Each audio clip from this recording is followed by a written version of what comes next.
This sweet little baby deer on stitched patchwork was made using simple stitches and a deer template.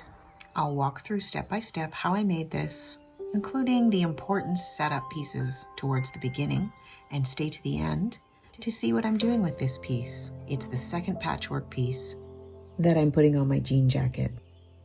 Let's get started. So this is the first patch that I made, and I want to make one here. And I'm thinking about this baby deer, this fawn, and putting it here.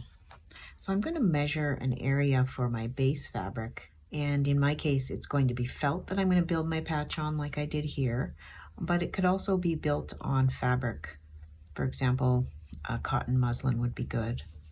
I don't want to have to worry about this piece at the top. I'm probably going to fill that in with fabric like I did up here. So now that I know those dimensions, I can take away the jean jacket for now and work on making my patch with this fawn. So as a base fabric, I'm going to use felt, which is my favorite base to work on. But any fabric of your choice would work to make a patch. So I've cut this 5.5 by 5.5. And then I've pulled this piece of fabric because I want the background for the deer to be a thin fabric. I chose this one. I could use either side. This is fabric I dyed myself doing some resist. And so I've chosen it for the color and also for the fact that it's thin because I'm going to be stitching the deer on top of it. So I want to minimize the thickness as much as I can. So here's my deer template. I still have to add more fabrics. And then for the deer, I've found this scrap of fabric and I thought it might be nice. I like the background color and I like that it has dots and some of the colors that I want to be working with. It's got the red and the turquoise and the orange. So it's not quite big enough here to fit my template. So I have a few options. One of them is to cut 2 pieces, but then I'd be stacking up thicknesses. Another would be, since the legs I want to be lighter, I could not cut the legs out and then cut the legs out of a lighter shade of brown or even a white and then build it up with stitching. And then the other thing I could do is fit it on the entire fawn except for the tail. And then the tail would be something I could add later, either with a piece of this fabric or with stitch. I kind of like that idea. So I'm going to use this piece. So I can trace this fawn onto the fabric. I could use my heat erasable pen, place it exactly where I want it, trace it and cut it out. I could also use freezer paper, trace this template onto the freezer paper and iron the freezer paper onto the fabric, making it a little easier to cut out. So those are the 2 options that I see as possibilities. So I'm in Canada, where I live. This is the freezer paper that I'm able to get. It comes on a roll. Depending on where you live, it may be brown or white. It doesn't matter. Here's a small piece. The roll is quite long, and so I don't end up using a full piece. Usually I cut them up. So this piece is going to be big enough, I think. Yeah, that piece is going to work. And so with freezer paper, there's a shiny side and a dull side. So I would trace onto this dull side and iron the shiny side onto the fabric. So I'm going to try this today with the freezer paper. So I know I'm not going to be using the tail, but I'm going to trace it on here anyway. So I'm not going to use the heat erasable pen because what would happen when I ironed this onto the fabric is it would disappear. The line I traced would disappear and that would defeat the purpose. So I'm going to use a regular pen for this. So I've just used a ballpoint pen and I've traced this. So now I can take this and be strategic with the placement of this, making sure that I get all of it in except the tail, and then iron it on to the piece. And you can kind of see through it, and so it gives you some options. If you can see the pattern through, in this case I can, so I can kind of move it up and down a bit and decide where I want it to be before I let the iron hit it. So I've placed it as best I can to make sure that I'm getting all of the deer and as far into the tail as I can, knowing that I won't get the tail. And I've ironed it on and then letting it cool before I touch it. And because this is paper that's now ironed onto this fabric, I'm not going to use my fabric scissors. I'm going to use my paper scissors and I'm going to cut it out. So I'm going to use a combination of my paper scissors, and I have a smaller set of scissors that can cut paper. So I'm going to use both of these and just carefully cut around this.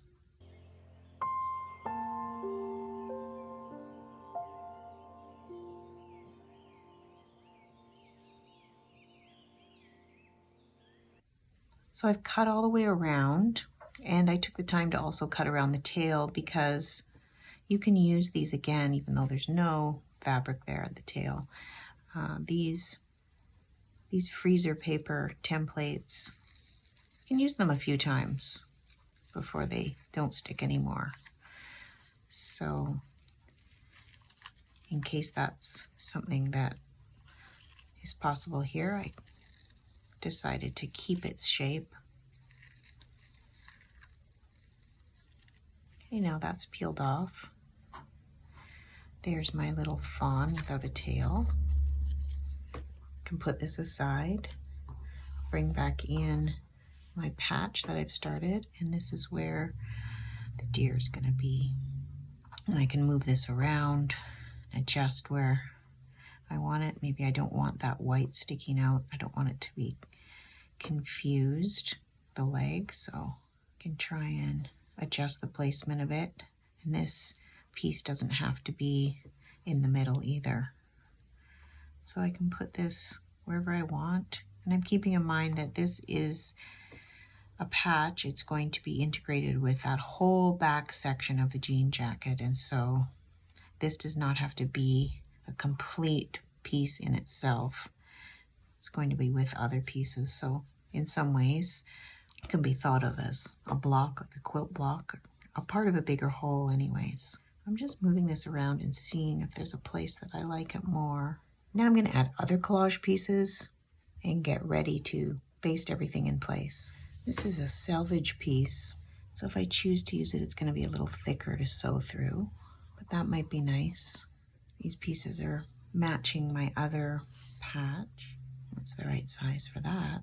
I have some other pieces here, and I also have this piece, which is the same fabric I used for the patch that's on the cuff. So that might be nice to bring into the back, whether or not I bring it into this piece or bring it in somewhere else on that back panel. I think I want to use this. So sometimes when your complete collage doesn't come together, it's possible to sew down what you have with basting stitches, and then it gives you the chance to think more and find more. And I know this is where I want the fawn to be. I could sew down the fawn and build out from there. So I don't have to have all my decisions made now. I've brought out this sewing thread that is a close match to the color of this fawn. So I'm going to take sewing thread and I'm going to sew it down. I'm going to move these pieces off. I'm just going to focus on getting this deer secured down. And I'm not going to baste it. I'm going to actually sew it down with this thread in a more permanent way. So I'm going to start here at the top because the legs and the head and everything really has potential to shift around. I'm going to take the time to hand stitch it down with thread. You could, of course, use some kind of a fusible and fuse this on, and that's probably a really smart option. I tend not to use fusible when I'm doing hand sewing because I do feel the resistance and the stickiness of it as I'm sewing. And that's just me. Some people don't mind it at all, and they prefer the stability they get from having their piece firmly in place. So it's really a case of doing what you're comfortable with, what makes you happy, and what makes the process enjoyable for you. But I think in a lot of ways using a fusible makes this process easier. So it's an option to consider and maybe try if you haven't tried it, and see how you feel about it. They have some really light ones out there that don't add a lot of bulk, and you might find that's something that you enjoy, and it makes the process more enjoyable for you because of the benefits it provides. I'm just doing what I know works for me. What I'm going to do here is I'm actually going to knot off. Instead of going and stitching the legs on, I'm going to jump up here and stitch the rest of this body on. Actually, yeah, I'm going to go here and go around before I do the legs, just to make sure that I have this deer exactly where I want it. The reason I'm doing that is because when I'm sewing, things tend to shift. Just me holding it and moving it can move the piece, and I could end up having it not in the exact orientation I wanted. Again, it's not the end of the world, but I like this placement that I have, and I don't want to distort it. So I've stitched from here to here, so that part's on. I'm just flattening it, making sure it's not puckering.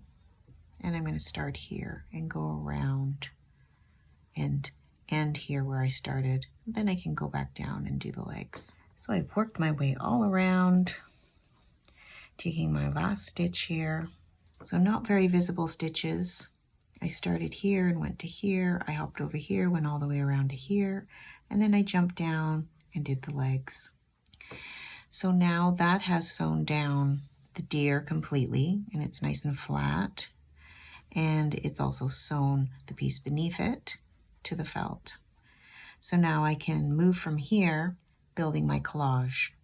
So I've added some collage pieces and I've basted them down, taking small stitches at the front and big stitches at the back, so I can take them out and move them if I want to. I also trimmed a little bit of the sides on this because I wanted it to be a little bit narrower.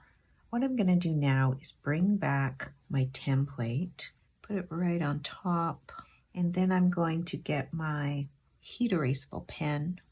This is a friction, and the point is a 0.5, so it's the smallest one that I have, and I'm going to trace the tail. And this will help me when I'm building the collage. Keep in mind where the tail is. There. So this is my tail area here. I can get a piece of the fabric, the cutaway pieces of fabric from this, and make a tail, or I can stitch the tail. I also want to think of this piece in context of where it's going. So I want to put it down where it's going to go, and that's going to help me to decide what other collage pieces I want.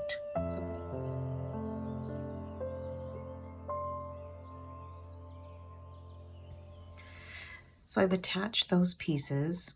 I've taken a scrap that was cut out from the deer, and I've traced the tail in erasable pen. I'm going to cut that out, and I'm going to stitch that on here. I kind of just drew a line at the bottom to see where I wanted to connect this, so I could connect this here with this piece on top, or I could tuck it underneath like that. See, I think that looks good. So I'm going to stitch this on, and I'm going to use the same thread I used to stitch around this piece. And then I'm going to come back with the iron, and that's going to erase the lines here in the background and the lines that are on the little tail. So my tail's on, all my pieces are down, so now I can do any kind of stitching that I want on top. I can do as little or as much as I like. And my goal is really just to bring this to life a bit more and enhance it and get it ready to stitch down onto my jean jacket. So I'm going to come in with this color, which is a fairly close match to all the different turquoise, light turquoise colors. And I'm going to stitch this in the background here. And my goal is to blend this color that's very green into this minty green, this teal color, which I know is a color that I want to emphasize throughout this back panel. So I'm using 2 strands of floss, And I'm going to do what I call the wandering stitch. And that's because I wander around the piece while I stitch. I just do stitches in different orientations and different directions. So this may be considered a form of seed stitch, but I always call it the wandering stitch because of the way that I use it. So I don't have a plan about what I'm doing. I'm simply moving around, adding texture and color. So there isn't uniformity in the size of my stitches or the direction. I'm just going to move around and add this beautiful texture. So I've made a good start on my wandering stitch, and I'm going to add some more. I also came in with this brown, kind of matches the brown here, and I began to outline the fawn. I started here and I've worked my way to here. I have a little bit more to go, and I think that's going to make it stand out a bit more. So now all I have to do is continue embellishing this patch until I'm happy with it. I'm probably going to bring in some more color, maybe some red. I'm just going to sit and stitch until I'm satisfied. So I've done some more stitching, adding red around the edges and under the deer. I've added some slow stitching lines along here, and I started doing some little satin stitches in this orange. I'm just going to continue adding more stitches. I have some work to do up here, and I think I'm going to add some stitching on the deer. So I've added some more stitches. I turn these straight stitches into little plus signs or crosses by stitching in the other direction. I've added some more of my wandering stitch above and some little accents in red. And I chose the brown that I had stitched on this deer and added it in the background here. A few French knots along the bottom in the orange, and now this is complete. It's a beautiful little square as it is, and it's going to be even nicer on my jean jacket. So I've placed my fawn patch where I want it. I've pinned it in place, and now I'm going to attach it. I'm going to do that in the same way I did with my bunny patch. So you can have a look at my previous video to see the process for attaching this patch. You can see here, I've attached it and I've added some other patchwork around the edges. So that's this patch complete and attached to my jean jacket. And now I'm going to complete the left side. Thank you so much for joining me. Until next time, happy stitching.